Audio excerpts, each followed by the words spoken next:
Hi everyone, I'm Swift, and today I'm going to be talking about Disney's latest movie, Wish.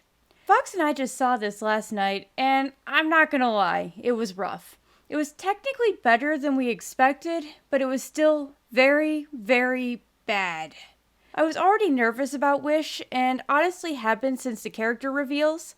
Asha's design just always struck me as a bit unpolished looking, like it needed a few more runs through the design team to be quite right. The first trailer really awkwardly made it seem like Magnifico had a point and that Asha was an idiot. Like, obviously he shouldn't grant every wish. What if someone wished for something bad? Not to mention the talking goat, the Luma, star, and the unhinged adorkableness of Asha herself. They later released a trailer that showed Magnifico actually being evil and Asha actually being cool, but oof, the damage was done. Lots of reasons to be nervous about Wish going in. But here we go, we're gonna review it. All that being said, spoilers ahead for Disney's Wish. And so I make this wish for a film that was better made than this. The plot. Yeah, we're gonna bullet point this. I know I don't usually, but we're doing it this time around. This movie, like I said, is rough. There's a lot to say and I'm short on time, so I'm just gonna do this blow by blow. The book opening at the beginning was cute, and it was a nice callback to the older Disney classics.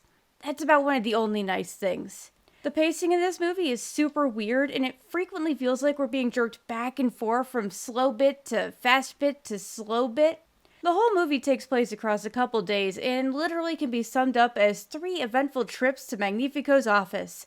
1 legal, and 2 break-ins that disappointingly use the same method to get in. The slow bits are the "we need to talk about how important wishes are" bits, and the fast bits are the "I'm in Magnifico's office" bits. Magnifico is a baffling villain. Like, he has no reason to go from mildly bad but still clearly successfully running a magical utopia king to forbidden magic using maniacal overlord. Like, he sees smoke and throws the baby out with the bathwater. I think that had they actually told us what his backstory is, rather than just a vague, "something bad happened," it might be more understandable, but, that would make him too sympathetic, so we can't have that. Asha herself is confusing. She's like a tour guide who already works in the palace of her friends, maybe. And almost all of these guys, Asha included, are under 18 and are the only palace staff that we ever see, which is kinda weird.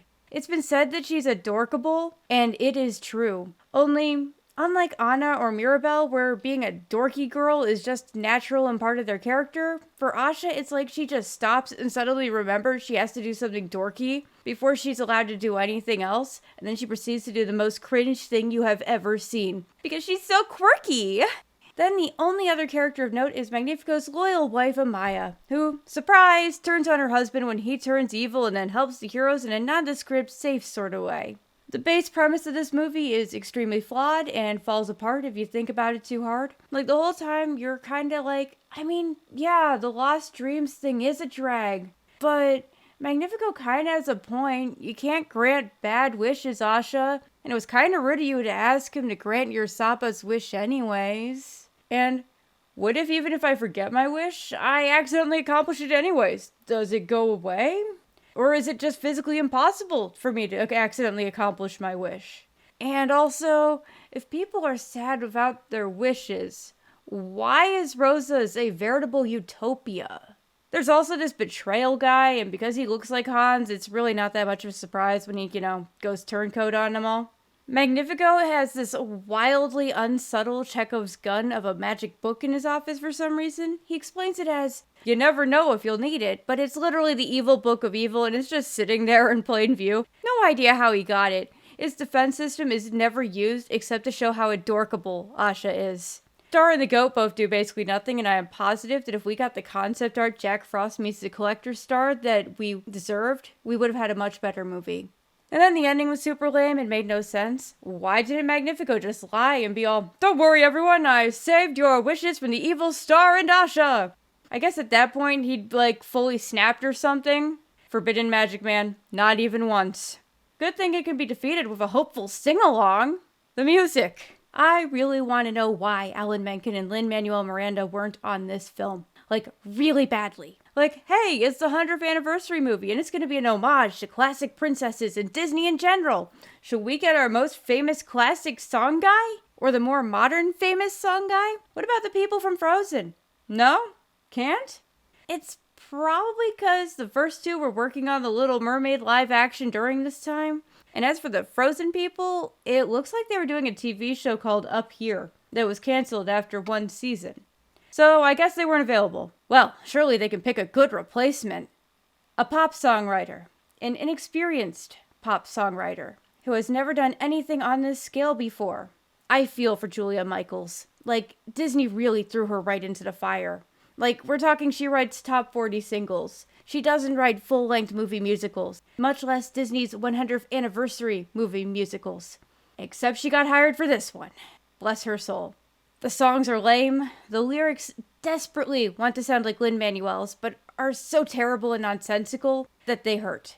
They frequently tried to fit way too many words into a stanza than fit, and we can barely remember any of the songs other than the main "So I Make This Wish" song, which I guess is okay since almost every other song other than Magnifico's is a reprise of that song. Kinda. It's been said, but the opening song, Welcome to Roses, is 100% a dupe of the Family Madrigal from Encanto, just with way less good lyrics, visuals, camera angles, everything. It's just sad.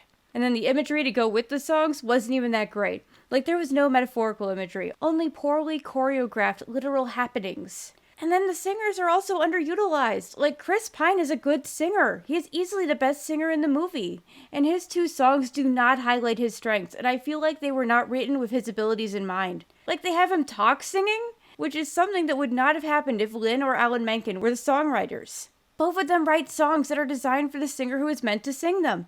And that's hard. It's part of what makes them so talented as songwriters.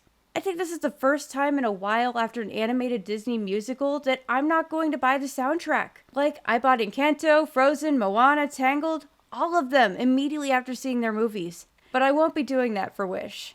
Which brings us to the art. The art style is unique. It honestly looks more like the cutscenes of an artsy indie video game than a multi-million-dollar movie. The watercolor effects in the background are in theory cool, and are apparently inspired by the oldest Disney movies Snow White and Pinocchio. But the effect isn't really successfully accomplished. It lacks depth, so everything is super flat looking, and the characters can be lost in the scene, which definitely doesn't happen with Snow White or Pinocchio. Apparently the characters were supposed to be watercolory looking too, but they couldn't get that to work for some reason, and ultimately it was deemed too hard, and so it all just kinda looks off. It's baffling when you consider films like Spider-Verse exist, which found a way to enhance 3D with 2D assets. I mean, like, Gwen Stacy's entire world is watercolor.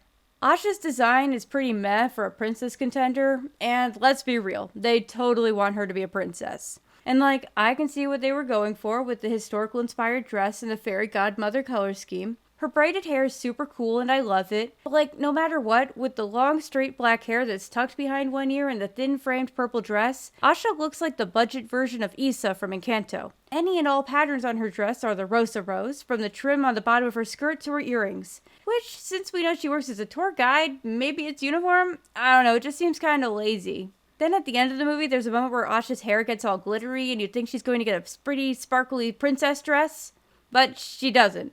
She just has the same lame dress, but glittery. Like, it even does the Cinderella dress sparkle spiral, but nope, just glitter. The 7 dwarf palace servant friends are also bland and unremarkable in design that they honestly look like NPCs who were colored with crayons. The only remarkable designs were those of Queen Amaya and King Magnifico. Their designs are beautiful. I especially love the hairpieces on Amaya and both of their capes. The white and triangle patterns are a little reminiscent of Elsa's 5th spirit dress from Frozen 2, but they're distinct enough that it's okay. If anything, the queen looks like a fusion dance between Rapunzel's mom and Merida's mom. As for the movie itself, they had a lot of corner cutting. It is very easy to spot duplicate background characters, and it didn't help that literally all of the peasants wore blue. I thought that maybe after everyone got their wishes back that they'd wear color now because they got their happiness back or whatever. But nope. Unless you're connected to Asha, you can only buy blue fabric in Rosa, I guess. The queen's very distinctive hairdo even got reused on random NPCs, such that when it was showing random people's wishes, I thought that I saw her wish in the wish room, which would be a fascinating, cool thing. Magnifico even has his wife's wish. Cool. But nope, it was some randos. Animals were shamelessly cut and pasted with no edits to them, repeatedly, from the chicken scene to the mushroom scene to the Watership Down Kill Simon scene. The worst was probably the 3 white horses that Magnifico and co. rode over to Asha's house, because they were blatantly cut and pasted. Like, they didn't even give Magnifico's a cool bridle or something. A simple fix would have even been to have only Magnifico on a white horse, which suits his character, and the guards on brown ones. You know, like Entangled. Oh, wait, that was a good movie. Like, obviously it's a lot of animals, but dang, not even some minor color variants? The animations could be lifeless at times. One of the worst cases of this is when Asha sees the witches for the first time and says something to the effect of, "Wow, these witches are so full of life and magic and wonder." And they're all just floating and not moving or doing anything. Like, girl, I'm gonna need some show, don't tell. It's a pretty stark contrast to Elsa going to the glacier in Frozen 2, where those beautiful illusions of her mother sing to her and all the pretty colors. But nah, man, have some glowing blorbs. Then the scene choreography could be repetitive. The circle thing from above was done 3 times. It was cool the first time, not the next 2. They did the exact same thing with the drums twice too. Like, why were they so lazy and uncreative? There were little goofs as well. Like, at one point Asha throws a bunch of stuff into a dumbwaiter, only to open it again a moment later and all that stuff is gone. There were actually fewer references than I expected. Like, people were talking like it was going to be more of an I Spy book than a movie. And like, yeah, there were a lot. But I guess from how they were talking, I expected more. And like, nothing was as gratuitous as the cuckoo clocks in the 2022 Pinocchio remake. Except the Peter Pan, Zootopia, and Snow White nonsense. What was that? Overall, Wish was bad, and anyone can tell. Apart from one family, Fox and I were the only people in the entire theater on the Friday after Thanksgiving. Everyone else went to see the Trolls movie and probably came out happier. Disney needs to do better. This was just very embarrassing for them. I might go and make more videos on it. I might not. We'll see. What did you think of Wish? Am I too harsh? Let me know in the comments below and be sure to like, comment, and subscribe. See you next time and be sure to check out some of my other videos.